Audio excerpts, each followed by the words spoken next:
بسم اللہ الرحمن الرحیم۔ پروگرام صدائے کشمیر کے ساتھ میں سید محمود قردیزی اور میرے ساتھ تشریف رکھتے ہیں راجہ کفیل احمد خان صاحب، سینئر صحافی، تجزیہ نگار کشمیر کے حوالے سے۔ ناظرین، گزشتہ دنوں برہان وانی جو بہت میں سمجھتا ہوں کہ ایک محسن وطن تھا، اس کی چوتھی برسی بنائی گئی، انتہائی عقیدت و احترام سے وہ برسی بنائی گئی۔ ہمارے نوجوانوں نے برہان وانی کے نام سے اس دن کے حوالے سے ایک بڑا مارچ پریڈ بھی کی اور پوری دنیا میں اس کے حوالے سے وہ دن منایا گیا۔ لیکن اس کے ساتھ ہی جو بدقسمتی کہ انڈیا نے برہان وانی کے حوالے سے، اس نام کے حوالے سے، اس دن کے حوالے سے یوٹیوب سے یا فیس بک سے برہان وانی کے نام کو اڑا دیا، اس کو لاک ڈلوا دیا، اور جس آدمی نے بھی اس کو اپلوڈ کیا یا اس حوالے سے کوئی تبصرہ کیا گیا اس کو وہاں سے ریموو کرا دیا گیا۔ یہ انڈیا کی ایک اپنی چال تھی، لیکن بہرحال ہم مسلمان، ہم نے ہمارا جو حریت پسند تھا، ہمارا جو شہید تھا، اس حوالے سے اس جو کشمیر کے لیڈرشپ ہے اور پوری دنیا میں جو ہمارا کشمیری ڈائسپورا ہے وہ برہان وانی کے حوالے سے جو متحد ہے اور وہ جو دن بنایا گیا، میں یہ سمجھتا ہوں کہ سلام ہے سب لوگوں کو۔ اور اسی حوالے سے پچھلے دنوں جناب سردار محمد عبد القیوم خان صاحب مجاہد اول کی برسی بھی بنائی گئی۔ اس حوالے سے بھی ہمارے آزاد کشمیر وزیر اعظم نے اپنی طرف سے ان کے مقبرہ پر کمشنر پونچھ کو اور وہاں ڈی آئی جی صاحب کو اور اپنی طرف سے پھول چڑھائے، دعا کی، اور میں سمجھتا ہوں کہ یہ ایک جو ہمارا سب سے بڑا جو لیڈر تھا کشمیر کے حوالے سے، جو ہم آزاد کشمیر کے لوگوں کو، پاکستان کی سیاستدانوں کو ایک متحد رکھنے والا، ایک پلیٹ فارم پہ جمع کرنے والا اور کشمیر کی آزادی کے لیے تحریک کشمیر کو تقویت دینے والا، اس میں آگاہی دینے والے سردار محمد عبد القیوم خان صاحب جو آج ہمارے پاس نہیں ہیں، لیکن ان کے خیالات، ان کا جذبہ، ان کا نعرہ آج بھی ہمارے ساتھ اسی طرح جواں اور وہ اسی طرح توانا ہے، اور ہمارے نوجوان ان کے نعرے کو لے کر آگے بڑھ رہے ہیں۔ ناظرین، اسی کے ساتھ اشرف سرائی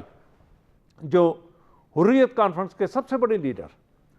اس وقت چیئرمین تھے حریت کانفرنس کے، کل ہی انڈین فورسز نے ان کو گرفتار کر لیا، اور ان کی گرفتاری پہ اس وقت پورا کشمیر جو ہے وہ سراپا احتجاج ہے، اور اسی طرح پوری یہاں تک میں سمجھتا ہوں کہ دلی میں بھی ان کے حوالے سے احتجاج ہو رہا ہے، اور کشمیری قوم ان کے نام پر اس احتجاج میں اکٹھے ہے۔ اسی طرح جنیوا جو انسانی حقوق کونسل ہے، وہاں بھی ایک ابھی جو ان کی جو میٹنگ ہوئی، وہاں سے ایک نوٹس کا اجرا ہوا کہ اس وقت کشمیر میں جو انسانی حقوق کی خلاف ورزی ہو رہی ہے، انڈیا کو سخت ترین خط لکھا گیا ہے کہ اس حوالے سے بھی میں سمجھتا ہوں کہ ایک بہت بڑی پیش رفت ہے، لیکن حکومت پاکستان اس پیش رفت کو انکیش کرانے میں ابھی تک ناکام نظر آ رہی ہے۔ ناظرین، برہان وانی کو لیتے ہیں، جناب رائے صاحب، برہان وانی صاحب پر اور سردار محمد عبد القیوم خان صاحب پر اس وقت بڑی شخصیت تھی، وہ ایک نوجوان حریت پسند تھا۔ اس شخص نے جو اس 22 سال کی عمر میں جس طرح سے وہاں انڈین فورسز میں ایک ٹیرر، ایک خوف اور ہراس کریٹ کیا، اور جس طرح اپنے ہی بندے نے 10 لاکھ کی لالچ میں ان کو گھر بلا کر تو شہید کرا دیا، کشمیری تھا، ان کا اپنا آدمی تھا جس نے ان کو پکڑوانے میں مدد دی اور شہید کرانے میں مدد دی، وہ بھی، اور اس کے ساتھ ہی سردار محمد عبد القیوم خان صاحب، ان کی جو برسی بنائی گئی کل پرسوں چند دن پہلے۔ تو میں یہ چاہوں گا کہ اس دن دونوں شخصیات پر آپ تبصرہ کریں کہ سردار عبد القیوم خان صاحب نے بھی اپنی اسی نوجوانی 20-22 سال عمر میں اس کشمیر کی آزادی کے لیے ایک تحریک چلائی تھی، اور اس نوجوان بچے نے بھی اس صدی میں آ کر جو تحریک چلائی، میں سمجھتا ہوں کہ ہمارے لیے جو ہماری جو کشمیری کی جو تحریک ہے، اس میں جولائی کا جو مہینہ ہے اس کی بہت اہمیت ہے جی، اور جیسے آپ کو یاد ہوگا کہ اسی یہ جو جولائی میں 13 جولائی 1931 کو جو ہم جس کو یوم شہدائے کشمیر بناتے ہیں، تو 13 جولائی کو سری نگر سینٹرل جیل کے باہر یعنی 22 کشمیریوں نے میں سمجھتا ہوں اس کو تھوڑا سا سب سے پہلے برہان وانی سے چلتے، پھر دیکھیں 8 جولائی کو برہان ظفر وانی یعنی شہید ہوا، تو یہ جو برہان وانی کی شہادت جو کشمیری کا یوتھ تھا، کشمیر کا نوجوان تھا، وہ اس کی ایک نئی تحریک سے ہماری یعنی آپ یوں 8 جولائی 2016 سے جو کشمیریوں کی جو تحریک ہے، اس نے ایک نیا رخ اختیار کیا کہ پڑھے لکھے لوگ، ڈاکٹرز، پروفیسرز، اسٹوڈنٹ ہیں، وہ سارے اس تحریک کا حصہ بنے۔ تو یہ سارا کریڈٹ جاتا ہے برہان یعنی ظفر وانی کو، کہ جس طرح کے ساتھ اس کو کشمیریوں نے، کشمیری نوجوانوں نے اس کو خراج عقیدت پیش کیا شہادت کے بعد، تو ہر کشمیری نوجوان کو یہ فخر ہوا، اس کے دل میں یہ چاہت ہوئی کہ میں بھی اس وانی کی طرح میرا بھی انجام ہو، میں بھی شہید ہوں، میرے بھی حق میں پورے کشمیر میں لوگ یعنی مظاہرے کریں، احتجاج کریں۔ تو بالکل اسی طرح کے ساتھ کہ برہان وانی کی شہادت کے بعد سے آج جو نوجوانوں کی ایک بہت بڑی تعداد، یعنی کہ یہ جو ہندوستان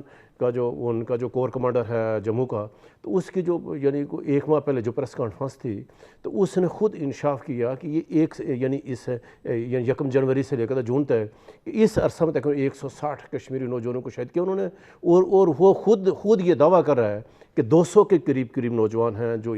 اس ٹائم ایکٹیو ہیں۔ یعنی آپ شاہ جی اس چیز سے اندازہ لگائیں کہ صرف 200 نوجوانوں کی جو ان کی جو دہشت ہے، وہاں جو ان کا خوف ہے، اس کی وجہ سے 7 لاکھ جو ہندوستان کی فوج ہے وہ بالکل بے بس نظر آ رہی ہے۔ وہ آج بھی دیکھیں پوری چھاپا گھر یعنی آج صبح بھی یعنی 2 نوجوانوں کو شہید کیا انہوں نے، صرف 200 نوجوانوں کا مقابلے کے لیے 7 لاکھ فوج ہے۔ تو یہ بالکل آپ نے جیسے یعنی بالکل اس میں کوئی شک نہیں ہے کہ جس طرح کے ساتھ برہان وانی نے جو کشمیری نوجوانوں کو ایک نئی سمت دی ہے، اس لیے ہندوستان پریشان ہے۔ اسی پریشانی میں آ کر تو مودی نے جو 5 اگست کا جو اقدام اٹھایا، جو ہماری اس میں سے پہچان ختم کی، لیکن اس کے باوجود ابھی 1 سال ہونے والا ہے، پھر بھی وہ جو مقصد لے کر یعنی جو کام کیا تھا مودی نے، وہ ابھی تک ناکام ہوا۔ تو جہاں تک مجاہد اول سردار عبدالقیوم خان،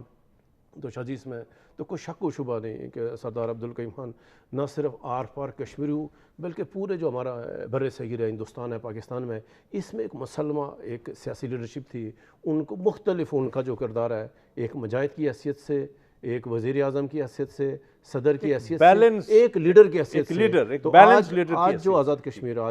کشمیر میں جو موجودہ اس وقت جو مظفر آباد میں تھوڑے بہت جتنے جو اختیارات ہیں، جو وہاں کے جو حکومت موجود ہے، وہاں جو ادارے موجود ہیں، ان اداروں کے قیام میں سردار عبدالقیوم خان کا بہت بڑا کردار ہے۔ تو یہ ایسی شخصیات صدیوں بعد پیدا ہوتی ہیں جو اپنی قوم کو ایک سمت فراہم کرتی ہیں، ایڈوانس بتا دیتی ہیں۔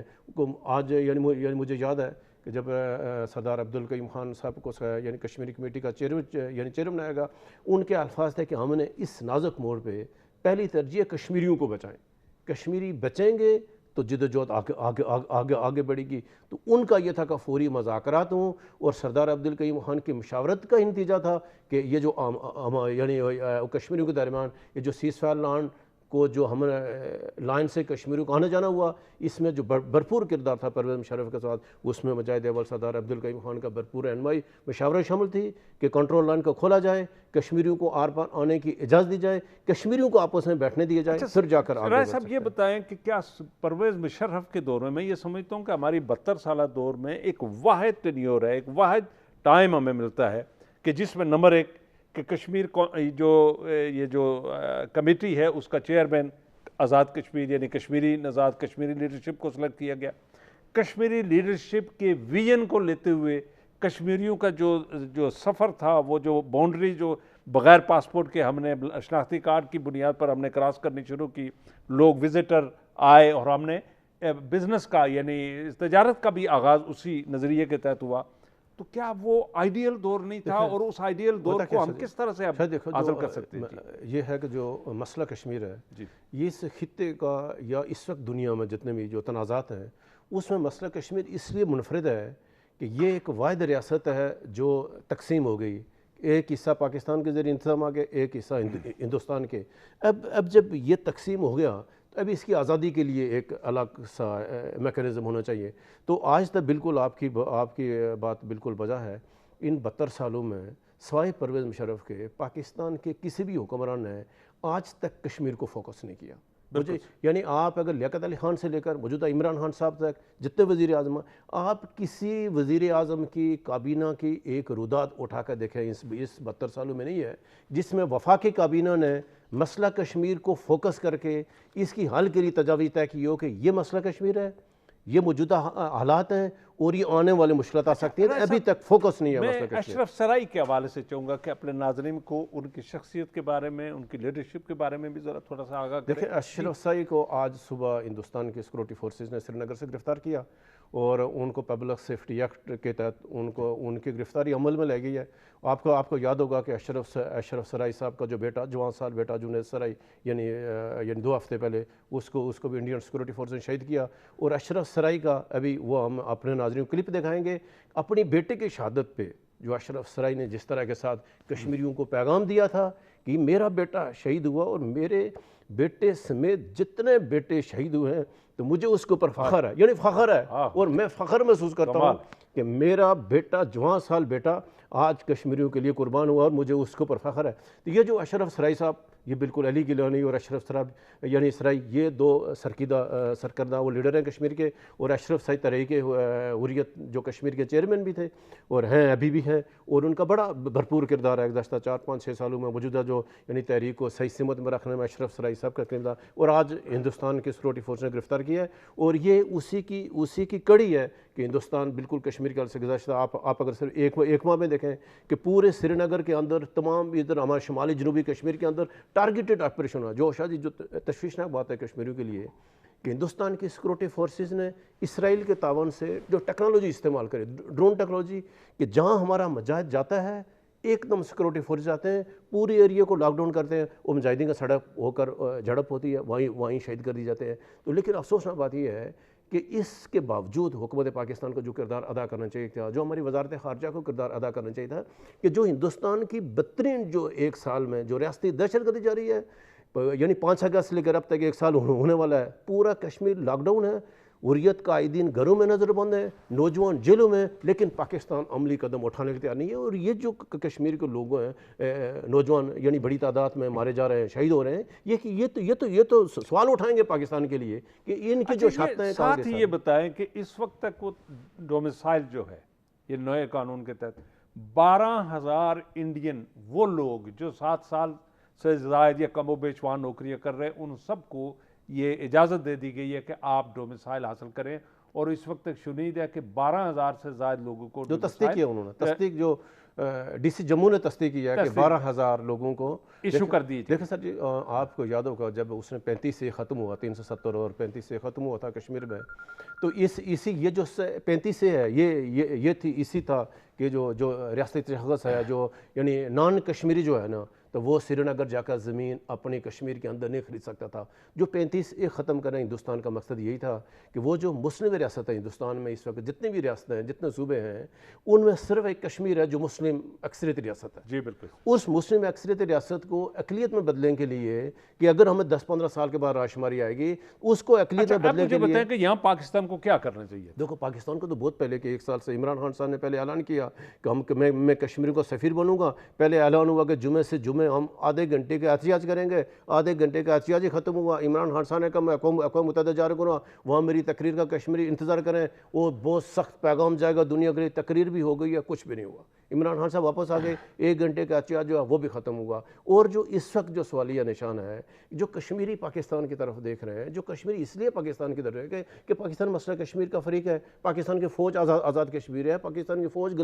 گلگت بلتستان میں ہے، اور ہم پورے کشمیری ہلاکے پاکستان کے لیے جدوجہد کر رہے ہیں۔ 5 لاکھ سے زائد کشمیریوں نے جو قربانیاں پاکستان کے لیے، پاکستان کے ساتھ ملنے کے لیے، پاکستان کے ساتھ الگ ہونے کے لیے جدوجہد کریں، اس کے باوجود اگر جو حکومت پاکستان کی پالیسی یہ ہے کہ وہ اگر ایک مزاحمتی بات ٹویٹر کے اوپر عمران خان صاحب ہفتے میں ایک آدھ بیان دیتے ہیں، بہت افسوس بات ہے۔ اور یہ جو ابھی ہم چلتے 13 جولائی کے حوالے سے کہ وہاں شہدائے جموں جو 22 اس وقت کے عظیم مسلمانوں نے آذان کو کمپلیٹ کرنے میں، یعنی ایک نے اللہ اکبر کہا، اس کو گولی مار دی گئی، تو اس کی جگہ دوسرا بندہ آیا، اس نے اللہ اکبر کہا، اور اسی طرح اشہد ان لا الہ الا اللہ، وہ تیسرا شخص آ گیا، اور اس طرح لا الہ الا اللہ محمد رسول اللہ کہنے تک 22 لوگوں کو شہید کر دیا گیا، اور وہ لوگ ایک دوسرے کو آ کر ریپلیس کرتے رہے۔ اس طرح سے یہ 13 جولائی کی جو جموں شہدائے جموں کے حوالے سے، اور اسی جو تحریک تھی اس وقت حضرت قائد اعظم نے بھی شدید احتجاج کیا تھا، حضرت علامہ اقبال نے بھی شدید احتجاج کیا تھا، اور یہ وہی زمانہ تھا، یہ وہی تحریک ہے، یہ وہی وقت ہے کہ بر صغیر کے مسلمانوں نے ایک آنکھ کھولی اور ایک آزاد وطن کے لیے جدوجہد شروع کی. پاکستان میں سمجھتا ہوں کہ اس دن معرض وجود میں آ گیا تھا جس دن وہاں مسلمانوں کو اس اذان کی کمپلیشن پہ شہید کر دیا گیا, اور یہ اس کا آغاز جموں سے ہوا تھا, لیکن سری نگر سے ہوا تھا. ہم یہ چاہیں گے رائے صاحب کہ اس شہداء کے حوالے سے, اور میں سمجھتا ہوں کہ اسی کی جو وہ قربانیاں تھیں, مسلم کانفرنس بھی اسی کی وجہ سے معرض وجود میں آئی, تو اس حوالے سے آپ کا تبصرہ. دیکھیں کہ یہ جو کشمیریوں کی تحریک, یہ جو واحد جو ابھی تک جو دنیا میں جو جتنی بھی تحریکیں ہیں اس میں سب سے پرانی تحریک یہ کشمیریوں کی تحریک, 1931 لازوال قربانیاں, لاکھوں قربانیاں, ان گنت اور مسلسل,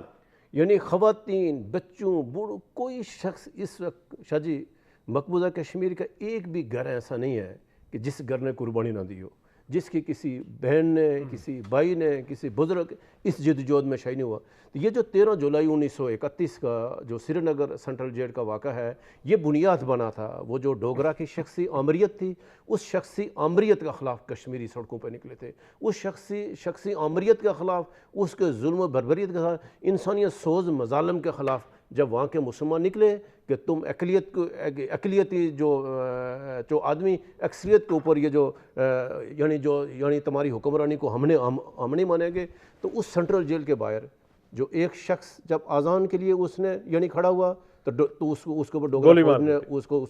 پھر اس کے اوپر دوسرا کھڑا ہوا, اس کو گولے, تیسرا, چوتھا, اذان مکمل ہونے تک 22 کشمیریوں نے جام شہادت نوش کیا تھا. تو وہ جو دن ہے 13 جولائی 1947 کا کشمیر کا, تو بالکل وہی ہماری کشمیر کی آزادی کی بنیاد بنا. اسی کے اگلے سال 1932 میں مسلم کانفرنس بانی, شیخ عبداللہ کی قیادت میں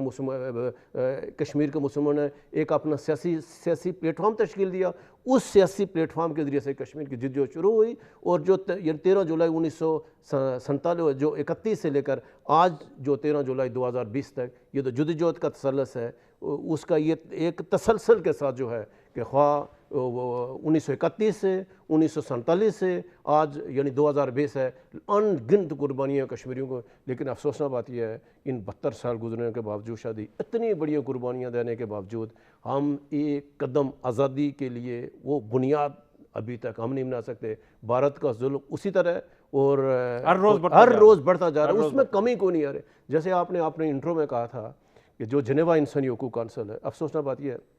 آپ کو یاد ہوگا کہ یعنی 14 جون 2018 کو جنیوا میں انسانی حقوق کونسل نے اس 70 سال میں پہلی بار کشمیر کے اوپر اپنی رپورٹ تیار کی تھی. اس رپورٹ میں ہندوستان اور پاکستان کے اوپر, اس رپورٹ میں کہا اقوام متحدہ نے مطالبہ کیا تھا کہ ہمیں ہندوستان سری نگر جانے کی اجازت ہے, پاکستان کو مظفر آباد جانے کی اجازت دے, تو ہم اپنے طور پہ تحقیقاتی, یہ انہوں نے ذرائع سے انفارمیشن اکٹھی کی تھی کہ ہم اپنا کمیشن بنانا چاہتے ہیں, فیکٹ فائنڈنگ مشن بھیجنا چاہتے ہیں, کہ تاکہ جو جا کر کشمیر کے دونوں حصوں سے تحقیقات کر کے واپس آئے اور ہم اس کے اوپر جا کر حتمی فیصلہ کریں. تو ہندوستان نے اجازت نہیں دی, اور حالانکہ پاکستان کو بڑھ چڑھ کے پہلے پیشکش کرنی چاہیے. ہم کئی بار کہا کہ پاکستان اور ہندوستان کو گٹھا کشمیر کے اوپر ہم نے کہا پاکستان تو کشمیریوں کا موثر ہے, پاکستان ابھی اس وقت تک جو کشمیر کا مسئلہ موجود ہے صرف پاکستان کی وجہ سے. پاکستان کہتا ہے کہ کشمیر متنازع علاقہ ہے اور اس کا فیصلہ کشمیری کی رائے سے ہوگا. تو اگر یہ پاکستان اگر تھوڑا سا اس کو سیاسی عمل میں لے, یقین جو انڈیا دفاعی پوزیشن میں آ سکتا ہے. لیکن جو 14 جون 2018 کی جو اقوام متحدہ کی رپورٹ تھی کشمیر کے اوپر, اس رپورٹ کے اوپر پاکستان کی کوئی بھی حکومت اس رپورٹ کو لے کر دنیا میں نہیں جا سکتی ہے. وہ چارج شیٹ تھی شاید ہندوستان کے خلاف, ہندوستان کی سیکورٹی فورسز کے خلاف, ہندوستان کی حکومت کے خلاف. وہ ایک چارج شیٹ تھی اقوام متحدہ کا, ایک اس کی دستاویز تھی جس کو پاکستان نے دنیا کے سامنے لے کے جانا تھا. یہ پاکستان نہیں کہہ رہا, کوئی پروپیگنڈا نہیں ہے, کہ اقوام متحدہ کے انسانی حقوق کونسل کی یہ رپورٹ ہے کہ ہندوستان جو کشمیر کے اندر بدترین ظلم و بربریت کر رہا ہے. 3000 سے زائد اجتماعی قبریں دریافت ہو چکی ہیں, ظلم و بربریت کر رہا ہے. ایک ایسا ایک یعنی وہ داستان ہے جس کی دنیا میں ثانی ہے. لیکن اس کے باوجود ہم ہندوستان کو اس کو دفاعی پوزیشن لانے کے بجائے, اس کو مذمت کے بجائے, الٹا چور کوتوال کو ڈانٹنے کے مطلب وہ پاکستان کے اوپر الزام لگا رہا ہے. وہ کہہ رہا نہیں پاکستان سرحد پر در اندازی کر رہا ہے, وہ کہہ رہا ہے کشمیریوں کا. ابھی تو اس نے اتنے صفائی کے ساتھ کشمیریوں جو آزادی کی تحریک کو سرحد پار دراندازی کے ساتھ نتی کر دیا. یہ جو کچھ ہو رہا ہے یعنی سرحد پار سے ہو رہا ہے، حالانکہ اس کی حقیقت سے کوئی تعلق نہیں ہے. یہ جو 13 جولائی 1931 سے جو کشمیریوں نے جدوجہد چھوڑی ہے، آج بھی جو کشمیری وہاں قربانی دے، یعنی کہ دہشت جو 6 ماہ کے دوران ہندوستان کی فوج کر رہی ہے، یہ جو 162-63 نوجوان شہید ہیں سارے کشمیر کے ہیں. کہاں سے دراندازی ہوئی ہے؟ یعنی وہاں کے بچے، وہاں برہان وانی کی طرح کے نوجوان اٹھے ہوئے ہیں، وہ کہہ رہے ہیں ہمیں ہندوستان کا قبضہ، اس کے خلاف بغاوت ہو چکی ہے. تو ہندوستان کے خلاف کشمیر نے جو بغاوت کی ہے، ہندوستان کشمیریوں کے دل، کشمیریوں کے جتنی مرضی کر لے، ہندوستان اب کشمیر کو اپنے ساتھ نہیں رکھ سکتا. ناظرین، ہمیں اس کشمیر کے حوالے سے اور ہندوستان کے جو ظلم و ستم کے حوالے سے میں اپنے اس پروگرام کی توسط سے حکومت پاکستان جناب وزیر اعظم سے گزارش کروں گا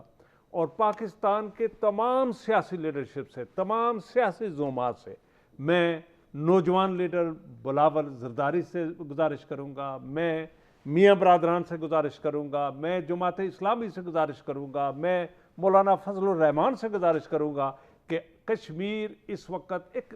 سنگین ترین، ایک نازک ترین دور سے گزر رہا ہے اور وہاں کے نوجوان جو ہیں وہ آئے روز یعنی وہ جانے دے رہے ہیں اور ہمیں ان کے حوالے سے اس وقت پوری دنیا کی توجہ مبذول کرانے میں پاکستان ناکام دکھائی دے رہا ہے. میں یہ گزارش کروں گا اس پروگرام کے حوالے سے کہ آپ سارے لوگ اکٹھے ہو کر کشمیر کے حوالے سے اس نیشنل اسمبلی میں یا اے پی سی کے ذریعے کوئی ایک موقف جو ہے اسے لے کر آگے بڑھے. اس کشمیر کو سیاست کے حوالے نہ کریں، اس کو پسند اور ناپسند کے حوالے نہ کریں کہ کس نے کیا بات کرنی ہے. میں یہ سمجھتا ہوں کہ اس وقت موجودہ حکومت پر سب سے بڑی ذمہ داری ہے، عمران خان کے کندھوں پر یہ ذمہ داری ہے کہ وہ کشمیر کی اس صورتحال، اس نازک ترین صورتحال کا جائزہ لے اور اس کی طرف فوراً عملی طور پر پیش قدمی کریں. میں سپاہ سالار پاکستان کے ساتھ یہ گزارش کروں گا کہ وہ عملی طور پر آگے بڑھے اور اس نازک ترین صورتحال کا دعویٰ پیش کرے. ہم کشمیری اس معاملے کے حوالے سے انتہائی پریشان ہیں اور اس پریشانی کا اظہار ہمارے کشمیری پوری دنیا کے ہر فورم پر، ہر جگہ پر وہ اظہار کرتے ہیں. حال ہی میں برہان وانی کے حوالے سے جو لندن میں جو اس وقت احتجاج ہوا، ناظرین میں چاہوں گا کہ وہ کلپ بھی آپ دیکھیں کہ انڈین قونصلیٹ کے سامنے جو ہمارے کشمیریوں نے کیا وہ بھی دیکھیں. اس کرونا، اس نازک ترین دوز میں اب بھی کشمیری ہمارے جو ہے وہ انڈیا کی اس ظلم و تشدد کو دنیا کے سامنے لانے کے لیے جدوجہد کر رہے ہیں. میں یہ سمجھتا ہوں کہ اگر پاکستان اسی طرح سے یہ سویا رہا تو اسے پھر ہمیں کہہ دینا چاہیے کہ میرا کشمیر کے ساتھ کوئی تعلق نہیں، یہ کشمیری جانے اور اپنا مسئلہ جانے. تو یقیناً کشمیری پھر اس مسئلے کو اپنے ہاتھ میں لے کر آگے بڑھنے کی کوشش کریں گے. طالبان نے بھی تو آخر اپنا ملک حاصل کرنے میں اور امریکہ جیسی قوت کو شکست دے کر اپنے مطالبات جو منوائے، اپنی حیثیت منوائے، تو کیا کشمیری نہیں منوا سکتے؟ ہم یہ چاہیں گے کہ پاکستان اس حوالے سے کوئی ایک پالیسی ہمیں دے تاکہ اس پالیسی کے تحت ہم آگے بڑھ سکیں. ناظرین، چھوٹا سا بریک لیتے ہیں اور بریک کے بعد پھر ہم یہیں سے آغاز کریں گے. Stay with us.